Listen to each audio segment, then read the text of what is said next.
Hello! So, okay, when we can't think clearly, it's abnormally difficult to have a good relationship with God.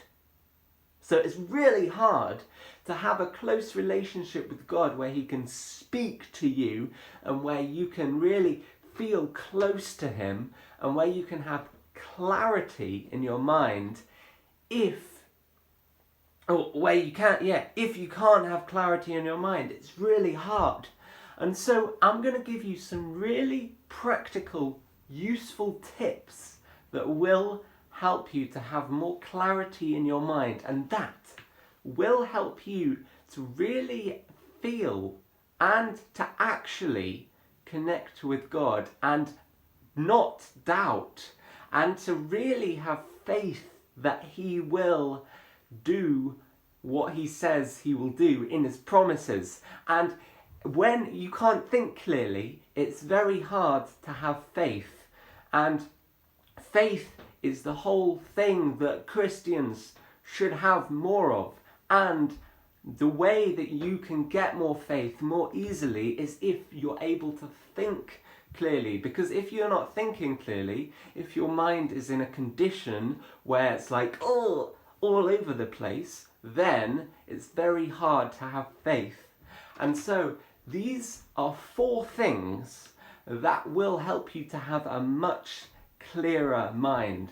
And I wrote them all down on a whiteboard, and I'm going to show it to you. And so here they are. The first one is prayer, and the second one is sleep, the third one is exercise, and the fourth one is diet.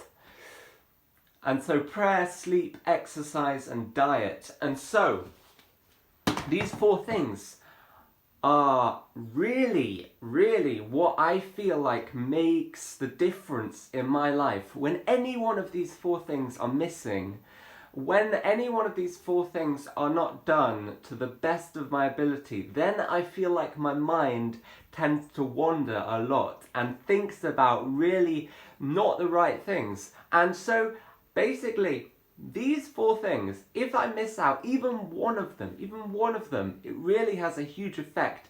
And the most important is, of course, prayer. And basically, I could talk about all the important benefits of all these 4 things, but I feel like that would be just a waste of time, because we all know that these 4 things are incredibly important if you want to be close to God, if you want to be physically and mentally and spiritually healthy. So I'm not going to talk about the benefits of them, but I want to talk about how you can remember to do them more. And the way that I chose to do this is to write these 4 things on the whiteboard, and then every day I can look at the whiteboard and I can tick next to each one. I can tick if I feel like I have done my best in the day, my best effort to do that thing. So if I feel like today I have done my best to pray and to actually talk to God, then I can tick that off the list.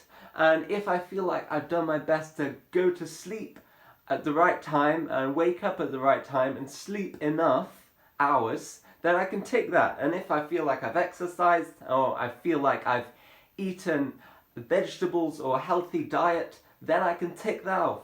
And it just, if I put it in my room where I know that I'll see it every day, then I will remember to do these things every day, because half the battle is remembering to do these things.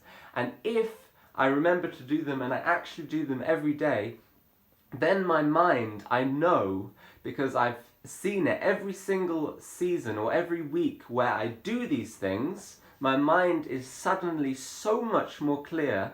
And then when I don't do those things, then my mind is just crazy. And I can't really think, I don't feel like I can trust God, and I have anxiety about things that I shouldn't have anxiety about. And if I choose to do these things instead, bam, immediately it's like a switch. that goes on in my mind, and suddenly I can hear God. And I mean, obviously, God will speak to you when he wants to speak to you. But if he wants to speak to you and you have a clear mind, which is just normal and doesn't have any kind of distractions or crazy stuff going on in your mind, and it's not thinking about crazy stuff, and it's not all constantly busy, then God will be able to speak to you because you will have a clear mind. Because if there's a room which is completely crowded with people, and there are people everywhere talking, and there's another guy on the other side of the room, he's trying to whisper something to you, and you're probably not going to hear him if you're in a really loud, crowded room. And it's the same with your mind. If your mind is loud and crowded, then God won't be able to speak to you. He will be able to speak to you, but you won't be able to hear him because your mind is just not clear. And so these 4 things will help you to get a much clearer mind and really start to hear God and experience all of the things that he has for you, because you can hear him and because you can obey him. And that, I hope, encouraged you, and it's a very practical tip to write these 4 things on a whiteboard in your room or wherever you spend the most time so you can see them every day. And I hope that you have a really amazing day, and I hope to see you in the next video. Remember to subscribe and hit the bell, and all of these kind of tips, not these tips, but all of this information I kind of got from a book called The Battlefield of the Mind by Joyce Meyer. You can check out the book in the link in the description. I'll see you in the next video. Have an awesome, blessed day. Goodbye.